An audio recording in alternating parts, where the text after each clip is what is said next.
So what we did in a formal fashion as a movement in '72 with that lawsuit came out of basically grassroots. It wasn't something that we as an organization was saying, we're going to do this. You know, it was us as a bunch of people saying, this must be done. So we're out there. We have a bullhorn now. You know, they were drowning us out at one point with the music, not from the stadium, from completely different enterprises. You know, you have to understand institutional racism is shared amongst institutions. And it's not simply the baseball team, you know, or the stadium. It's the baseball team and the stadium. It's all the businesses around there that make their money directly from that enterprise. You know, it's the parking lots that go from $5 a day to $25 when there's a game. More now. It's like $40 now. Yeah, go down there on opening day. Oh my God. Right? It's ridiculous. And, you know, everyone says, well, we have to make a buck. Sure. You know, that's what they said in times of slavery. We got to make a buck. Everybody has to make a buck. That doesn't make it right. And how you make that buck isn't, you know, open to anything is possible and anything is permitted. We have certain responsibilities when we engage with people, regardless if money is exchanged hands or not. So the certain I have to make a buck argument just falls flat on its face at every turn. In any case, so we have a lot of people there that I have found come out year after year because they feel at least here's one time that they can tell everybody what they think. You know, when you live amongst your colonizer, as we do, we have been taught, you know, over the course of 500 years, stand up and say only certain things. You know, stand up and speak only in certain ways. Sometimes they teach us this lesson, you know, with a stick. Sometimes they teach us this lesson with a machete, but the lesson is taught in any case. So we live in a time now where lately it has been popular since Dances with Wolves. We were talking about when this occurred, right? Since Dances with Wolves, it has been popular to be a Native person in this culture. Has anybody seen that movie? Do you realize how much time has gone? Because I've been asking students that. Do you guys know what that movie is about? Mm-hmm. Can anyone tell me? Isn't it like a white man goes to live amongst like a native tribe, and then he like gets the name Dances with Wolves? That's exactly what it's about. Yeah. That's exactly Most what it's of the- about. And he like falls in love. Most of the Ask actors people. there were from Cleveland. The Indian actors, it's kind of Ask many funny. people what it's about, and they'll say Indians. But it's not really about Indians. It's about a man who became, and they were accepted, right? And historically, we didn't have the idea of race. We incorporated people into the people, right? But so since that time, it has been popular to be Native. At some point in time, if history repeats itself, which we believe that it does, at some point in time, it will not be popular. And then we will see all the people who stand up and say, I am Native, right? And sometimes, I'm not blaming you. I'm not blaming anyone. My family was never run out of the South. Our people stayed. We said we're Christian. And then we continue to practice indigenous ways in secret. People do what they gotta do, right? We're just saying, at the moment it's popular. So, because it's popular, people do come and talk to us rather than spit on us. Although the peacekeepers and sometimes the guardian angels and many times the undercover cops run the interference out there at the stadium. So it's pretty safe there now. It is pretty safe. We did have an assault there at one point, at one demonstration. The peacekeepers did not make it. Yeah. The undercover cops are always there, but once in a while the peacekeepers don't come out. Yeah, and so, that's when the undercover cops have to do their things.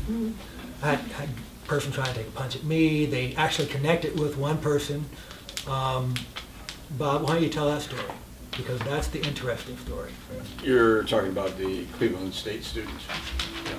We myself and Sundance got a call from a young man that just got out of the service. He was in Iraq, and he was a veteran, and he wanted to write about for his class, or research for his class, racism in Cleveland, Ohio.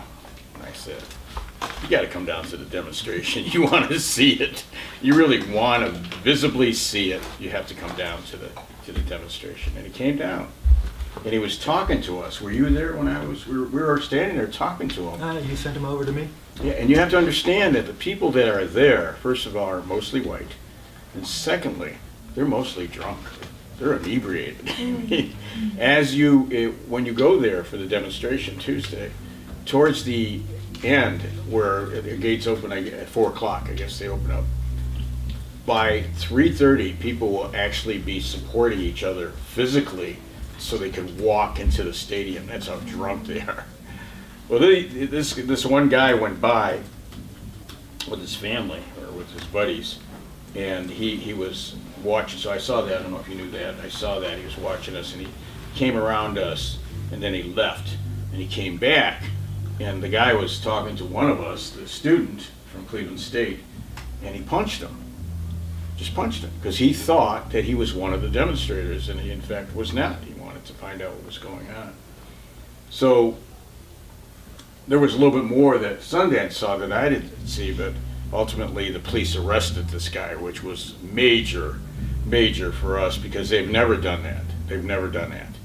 And they stuffed him in the car and wanted to know if they were going to press charges, were going to be pressed, and they actually charged the guy, which I was still amazed by it.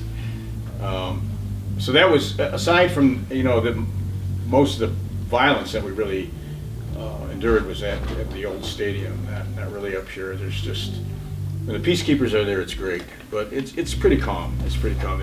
Now the only thing you have to be concerned of, and that is to stay together, is that with the Trump administration, racism is really a little crazy right now. People are more vocal, and they're more physical, so we don't know. Hopefully they'll have more security. Have you talked to Todd Greathouse at all? Hopefully they might trump up the security, because they're liable too. The stadium's liable because they're obviously protecting us, so they wouldn't do it if they weren't going to be liable. And Believe me, they wouldn't care. And they're calling it private property. Yeah. Well, they Yeah. can't. They lost the case. In 1995, they lost the case. We paid for it. Taxes paid for it. So if you live in Cuyahoga County and your parents are in it, or you worked, or you paid for that stadium. Every year, the cops come and tell me I must move, and it's private property and I can't be there. And you take care of it right away, I'm sure. I tell them I'm not moving. I'm not We moving. don't have to And move. that, I don't know who he talked with, but he didn't get the right information. Go back inside and do his job. Right. Yeah. But I from the 70s to the present, we've seen a lot of people come and go. It's really, really interesting, because they may bring their children, or they may just come up and talk to us about, what it was like before, but it hasn't gone away. We didn't expect it to go away. We don't expect them to make changes right away. And just an opinion of myself, every year, the Cleveland Indians, their admin tell people they're changing the name and logo. Every year they do that. And they make some kind of, little effort to make it look like they're doing it, and then nothing. It stays. It's not going anywhere. It is making them a lot of money. The memorabilia makes them a lot of money. I've been in Europe and seen memorabilia, seen the Wahoo hats, like, oh my God. I've been on the reservation and seen, See, I was in and seen the Wahoo. You know? There was, this guy's wearing a hat. Yeah, so you go reservations especially, because a lot of people, in the old days, Cleveland Indians had a program where every year they would have Cleveland Indians Day. Does anybody know about that? And what they would do is send these salespeople, basically, to the schools and encourage kids to wear Cleveland Indians attires. Well, when it happened in our neighborhood, in the Cleveland schools and some of the suburb schools, especially in the suburb schools, if they didn't wear it, they sent them home. Bill Loretto was one of those. His kids refused to wear it, and they sent the kid home. And I got involved, and we raised it. We just went at them. And then they stopped the program. But they were just indoctrinating these kids, they're just brainwashing them. We're honoring Indians. No, they're not honoring Indians. Louis Sockalexis was a Penobscot Indian, but he was not playing for the Cleveland Indians. He played for the Spiders, and he played for the Naps, and he played for a couple other groups. It was the Boston Herald that started calling Cleveland started calling them Cleveland Indians because Boston, I guess, had just won the pennant. And they said, well, we got to start playing like those Indians there, and then we'll get it too. So that's how the name came about. The name changes, or the logos came about through different artists. The last artist was Goldbach, or Goldsmith. And I actually went to, last year I actually went to a showing at a Masonic temple where he was a guest speaker, and I didn't think they were going to let me in, but they did. And he spoke above how the Cleveland Indians had commissioned him. They wanted a logo that could sell, that'll make money. And the Chiefians that they used before, and the ridiculous Wahoo that he created was the one that really made them money, was making them a lot of money. I mean, those logos made a lot of money. But the one before that was by far the worst ones. Does anybody know what that one looked like? It was a beady-eyed, hook-nosed, buck-toothed character. And I've had some rough days, but it never looked that bad. I mean, it's just gaudy, and people will wear that, and they'll come to the demonstration, and they'll tell you to your face that they're honoring you. It's like amazing, are you serious? It's crazy. They're honoring you, and they'll tell us again, like I just kind of said before, we don't know what we're talking about, or they'll go down the line. First of all, we come in all sizes, shapes, and colors, okay? Natives. They'll go down the line and go, you're Indian. You're not Indian. You're Indian. You're not Indian. What are you doing here? You're not Indian. Like, wait a minute, it's a civil rights. It's an issue for everybody. It's not just Native Americans. But they focus on these stupid things they try to, raise our temperature up, which they do, very successfully do. But you just have to control it, because you're not going to get your point across. I have run into, and I'm sure you have, I've had a lot of talks or lectures at schools because of it. Teachers would come up to me that were sober and have me come down to their school and talk with their kids. And that's who we want to talk to. We want to talk to the kids because those kids are going to make the decisions in voting. They're going to make the decisions for this country and for this city and for this state. So, and I've been doing that since the 70s, Hopefully it's going to help out. Yeah, and that's been actually an interesting transition to try to make, because so opening day is that demonstration is unlike any other time of the season. We're down there throughout the season, right? And as Bob said, the people who go are the people who can afford to be off work in the middle of the day, be drunk by noon and have tickets. And I'm laughing because they tell us, get a job. What the hell are you doing here? What do you mean, get a job? They tell me, you get paid for that. And I'm like, yeah, we're paid. Here I am, doing this for free like a sucker. In any case... We got to get a union. We got to start something. In any case, the other times during the season that we are there, the fans are a different breed. Of course, you still have like the diehard fan who comes, and wants to harass you. But most of the people there are, at least, if they don't agree with you, are at least not rude enough to say that to your face, in no uncertain terms. So that's great. And many of the time, the fans there are fans of the opposing team. So oftentimes they will tell you they agree with you anyway. Yeah, let's get rid of the Indians.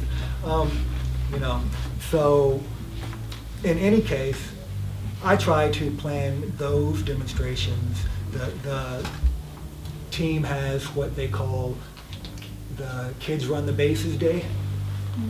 So they have that once or twice a month, typically on a Sunday, where it's like a kids' day, and they let the kids run around the bases. Right? So during that time, I try to get the people who are coming out and demonstrating with us, you know, this is not an opening day event, so here is the chance that we want to take to engage with people. And I found that has been very successful. You know, you're not going to really change anybody's mind at opening day. As I said, many of those people are just, you know, out of control. And the worst that you can, the best that you can do is try to make it an environment where you don't go home feeling bad about yourself at the end of the day. Why should I feel bad because that person is a bigot? Why do I have the onus of, you know, overcoming what my oppression is, but also making my oppressor feel good about themselves? I think that's really undue. And so opening day, that's the tactic that we use. If you don't feel comfortable, that's fine. We have other times, you know, throughout the season where we can come and dialogue with fans, educate, and things of that nature. But, you know, don't be surprised that when it comes down to opening day that it's as bad as we are describing. It's worse. Is it? Oh yeah. Tell us from the 12-year-old perspective who has been going there since you could walk. Yeah, too. How about opening day is, or, well, Whatever you want to talk about. I'm not sure. It's just there's a huge dynamic change between opening day and you know, any other demonstration really, because, well, mainly opening day, you can like hardly get an intelligible sentence out of somebody because they're so insanely drunk. Right. But like, you'll never see somebody, unless it's opening day, you'll never see somebody like yell at a kid or something like that. Like, I've never had, on a demonstration day that's not opening day, I've never had anybody like yell at me or come up to me. Now, that's happened a good amount of times on opening day, which is one of the things, or they do it less to women on days that aren't opening day, so it's just something. So, yes, when it is interesting how this racism works around here, you know, and I won't say around here, I imagine in many other places, but this is what I know, that they are really, really, really mad if you seem like you are a race traitor. Why are you here? You're not Indian, you're white. You shouldn't, this is not your issue, you know, as, now Bob, you can speak to this, because, you know, Oberlin used to have Indians as a mascot. The school system did. They changed it in 2006. Is it that long ago? My God. That long to you? Oh my God. You know, every once in a while someone still runs for council like, I'm going to bring back the Indians.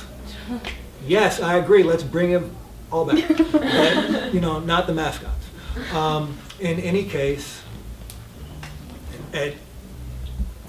when they changed that mascot in the school system, it occurred a year too late, because previous to that, you know, Bob was instrumental in getting the trustees to talk to the students about that mascot in Cleveland, because one of the trustees owned the team. Did you not know that? I've been doing this a long time.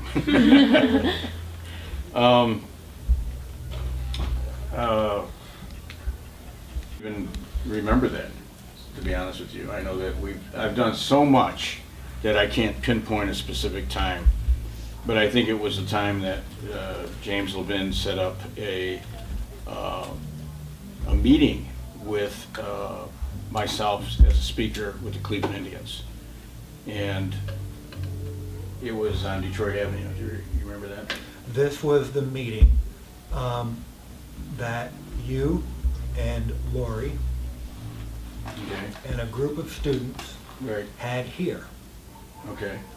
with. Oh, yeah. Okay, got it. It just took a minute. Yeah. Oh, yeah, that was fun. You're talking about still the owner now. Yes, you're all right. I was teaching under a program called EXCO, which they still have, but we're going to start doing it again because I love teaching. And we had a Native American group here. We had a lot of Native Americans that were from all over the country here, students, and they had a club. And I started attending the meetings, and we started talking about Wahoo. And they demanded a meeting with, what's his name again? Good question. I'll remember it, the owner of the Cleveland Indians. He was actually a trustee here. And, you know, when you're a trustee here, you give a lot of money. A lot of money. And he agreed to meet with them as long as I didn't attend the meeting. He was very specific. I was honored, actually. Bob Roker cannot come to this meeting. Okay. So we had a couple of professors here that were working with the students, and they sat down and talked to them. And I still have the transcript, and I'll bring that. It's a really interesting transcript. And he had admitted that he was offended by Black Sambo. Okay. What's the difference? There's no difference. But he didn't think that the Cleveland Indians was offensive. So yeah, I'll bring the transcript next time. So they had a meeting, and it was decided that they would have another meeting, but he resigned from it as a trustee of Oberlin. So he wasn't happy. He was not happy. And it was amazing because I knew that the Oberlin trustees, the other trustees, and the Oberlin College itself knew what would happen. And they still went along with it. They still supported us. I was really happy about that. You know, Oberlin has always stood up for people, and I'm so proud. We're all the way back to the Underground Railroad. You know, this was a depot here, and I'm just really happy to see that they took that position. And I can't remember his name, but he won't. I've tried to meet with him. He won't meet with me. I have met with DeBasio. Anybody heard of DeBasio? He's the business manager there. I've talked with other people there. I hand-delivered the lawsuit, the last one we filed in May. I think it was May 16th of 1996, 2016. Whew, time's going really fast for me here. And it was really interesting. We had some coverage, but they knew I was coming. They were standing there in the lobby waiting for me at the administration office. I don't know how they knew. I still don't know how they knew. But I hand-delivered it to them because it would have taken a while. It's a process. If you go through the process, you have to have it hand-delivered, and so you have to subpoena them, and you go through. I just took it to them. I didn't really care. I wanted to enjoy the look on their face. And they were very nice to me. They knew what it was. I said, "Do you want to read it?" "No, we know what it is." Okay. I don't think, because it was announced in the paper, Bob. $9 billion lawsuit does not go unnoticed by some people. Well, that was an interesting thing. You know, we had a couple attorneys that were very high-powered attorneys, and the original attorney that filed this lawsuit in 1972 was one of those attorneys. He's still 85 years old, and he's still punching away. And he was a part of the new filing. And when we filed, prior to that, we had met numerous times. Did you met with us there at the lawyers' offices? Yeah, Terry Gilbert's. and discuss suing them for $9 billion. So I get this call from. I thought that was Joe's office we met at. I only met at Joe's office. Okay, we met at Joe's, and then we started going to Terry Gilbert's office downtown. So I get this call, and they want to know what we're doing, because they already got wind that we're filing a lawsuit. So I called Joe up, and I didn't call the other attorneys, which I should have. I said, Joe, what do you want me to say? I want to make sure that I don't blow it. Joe says, tell them we're filing a $9 billion lawsuit against them. So I did. Needless to say, the attorneys were not happy because we hadn't really finalized it. And we were going to do it, but we hadn't finalized it. So when we filed the lawsuit, we did put that we asked for $9 billion. It was not a lawsuit specifically for the $9 billion. And the other attorneys go, Bob, why did you do that? Joe told me to. I felt like a little kid, too, saying that. Joe told me to. And then Joe said, yeah, I did. But, the goal was, and it still had the impact that we wanted, because all these years that we have worked so hard to get this name and logo changed, and it's not just the one demonstration that we do, as you said, it's all year round, that we do. It finally brought it out more so. That particular comment that I made in the lawsuit really raised the awareness of everything, all these issues. It really brought it out. And they to a point where Rodriguez came down. Remember Rodriguez? But so it did serve a purpose. The idea is to get the media to cover you. They're not going to cover you. They're not going to do it unless they're forced to. So when we had the World Series, was that the game? We had the World Series. They had to, because now you had national and international media there. But other than that, they don't know who we are. They won't talk about us. You rarely hear anything about us. So it's just a game they play. I hope that if we continue, that somebody can let her know when the next thing, because I hope we can decide. I'm willing to come 3 days a week to teach. Not a problem. Okay. So, and as long as you want. So, and so I should be speaking for Sundance. Sundance, how often can you break away? You know what? I'm in this building so much. Okay. All right. But anyway, so when we did that, it actually, a lot of things came to a head. When they had the World Series, a lot of media covered us, but otherwise they don't cover us. They don't cover us. And while we're here, so I'm just talking about it, they're going to be covering me shortly. And they're going to be covering me because my grant writer wrote a grant, fraudulently signed it, forged signatures, and got indicted. And he is claiming I wrote the grant. I don't write grants, and I certainly don't write federal grants. And if any of you ever think of wanting to write grants, don't do federal, because they are so hard to do. You really have to. They're profitable in terms of evaluation and that. So I'm going to be probably the focus there because of that. I have an attorney. I pleaded not guilty. Well, actually, I didn't plead to anything yet because I haven't been indicted, but that's going to happen. So, you hear it from me. There's other people, our community's divided. There's other people that may say things. I don't have a record. I've been working in our community for 50 years. 50 years.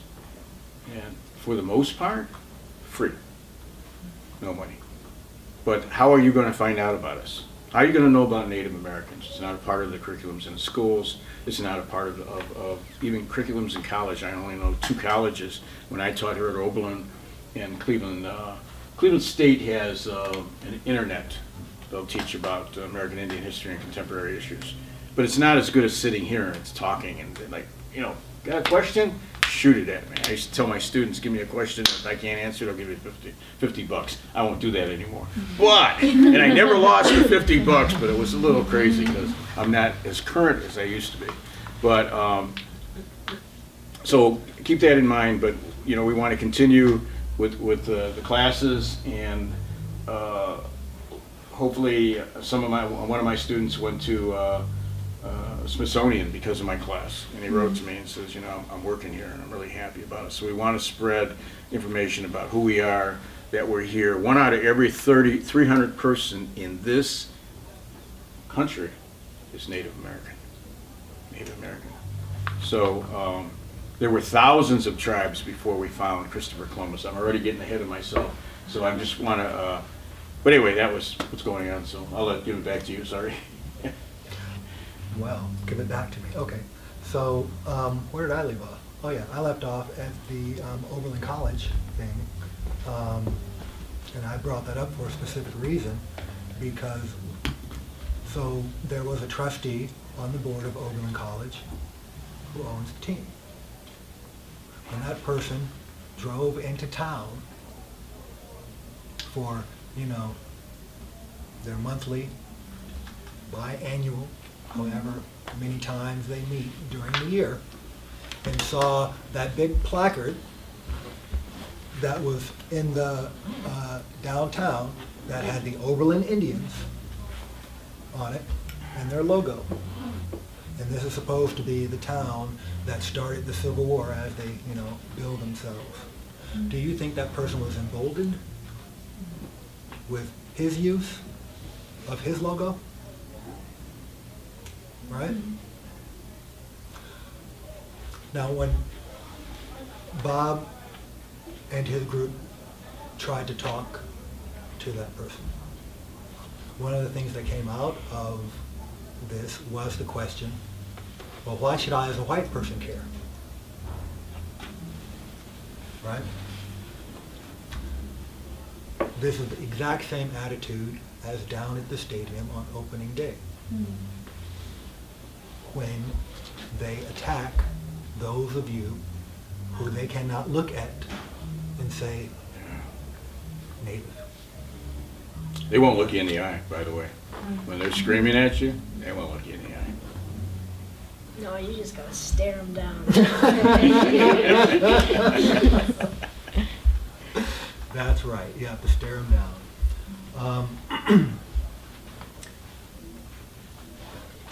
Bob, can we talk about when might be a good time for us to get together and what this forum might look like? Because the education part is important, right? But I have to say, also important is putting that education to a little bit of work, right? I had not heard the story about the remains. Okay. We interred some remains last autumn that I had retrieved from another university around here. Right? That was 44 individuals from the university plus 2 individuals that I had from a private collection. It should not surprise you, although it will, to know that in Ohio, there used to be periodicals dedicated to basically, I want to say, the Indian bone swap meet. If you did not know that, it was common. They were Holiday Inn in Columbus. We're selling bones, artifacts. So the remains that I had from this other institution came from a person who had found these remains on his site in Lorain County here and set up a roadside stand. He had amateur archaeologists there digging up remains and artifacts, and they were selling them. It was commonplace at that time. Doesn't make it right, yet it was. In any case, so to find out that, you know, Oberlin has some of these remains, something has to be done about it, in my estimation. If we don't do anything else, we have a responsibility to the ancestors, right? The information that we are getting have been passed on to us by these people. So, to show the proper respect they have to be reinterred. And so out of this, I'm telling you right now, is going to come my drive to make that happen. I hope some of you will help me out with that. I have a question. When you were describing that, was it mostly individuals or institutions that would be buying them? Like who, I was just wondering who, like the majority of who was buying them might have been. I would say individuals. Many remains are in the hands of private collectors, right? Some of these collection get so large where you will see that sometimes they're displayed in a museum, the whatever collection, right? Columbus had a display down there at one of their museums about 5 years ago from the private collection. The way that the university got involved and got some of the remains is that, a professor was driving down the highway and saw this stand and got out and looked it over and somehow got involved. The professional archaeologists, amateur archaeologists don't work too well together. They drew a physical line down the property, do not pass, right? And so the professional archaeologists, anthropologists, got some of the remains for the collection for the university, and the individual amateur archaeologists, anthropologists, however you want to call it, pretty much the same thing, got away with some of the remains. And so I got involved with this because we had an AIM meeting down at the library in town one May about 5 years ago, 4 or 5 years ago. We were talking about Guatemala. Because at that time, the former president, Rios Montt, was on trial there in Guatemala, and that is huge because this is the first time that a head of state has been tried for crimes against indigenous people in his own country, right? When this has happened in the past, like with Pinochet, that trial was conducted in Spain, so that was an international trial. This was a domestic trial that seriously looked at, trying this man and indicting him and imprisoning him for his crimes. Unfortunately, or maybe karmically, I don't know, he died during the trial. But in any case, a gentleman who, after everyone had left, a gentleman, and I hesitate to say this because this is a blanket statement, but I have found this to mostly be true. So usually when there is a person who is not a person of color who hangs around after one of our meetings and then hems and haws before he says something, it's going to be messed up what comes out of his mouth next. That has been my, I'm sorry to say, it's a blanket statement, but I have found that to be true. Surprisingly, what he said was only sort of messed up. He told me the story, but then said, I would like to give you these remains. The object being, reinterment. And so I took those off of his hands, and I had to have them authenticated though. I'm not I came to this guy came to me, I didn't come to this guy. So, I didn't say, hey, you have some native remains, give them to me. He's trying to pawn off some bones on me. I have to find out exactly what I'm taking because I don't want it to be, some missing person, right? I'm not your dupe, dude, just because you think you can get away with it. So I had an anthropologist, and that's why I said I'm sorry, they're the same people, anthropologists, archaeologists, right? I had an anthropologist look over the remains and said, yes, this is late woodland period, native person, so I did have authentic remains. And at that point, we spent about 2 hours with that person talking. At that point, this person wheeled out 9 boxes. Yeah. I was sitting there and I was about to walk out and they just brought out all these new boxes and we were there for like another 4 hours. And he said, I have done something for you. Will you do something for me? And I said, sure. He said, do you see these 9 boxes? I said, yes. He says, remains of the same people. Will you take them? I said, sure will. You know, the object being that I asked him, so the idea is that I'm taking these to get them back to their rightful owners? He said, yes. All right, I'm on the same page with that. So I took them and kept them, and then reinterred them as, you know, is rightful.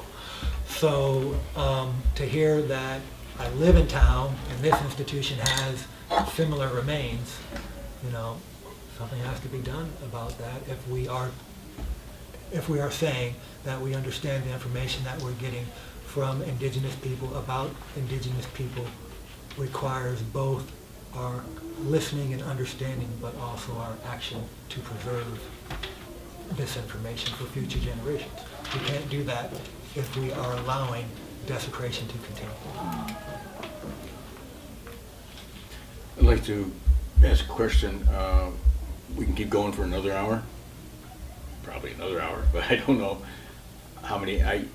Yeah, people are starting to leave now, so I wanted to kind of keep the class. If these individuals are going to continue to come, that we'd all be here at the same time.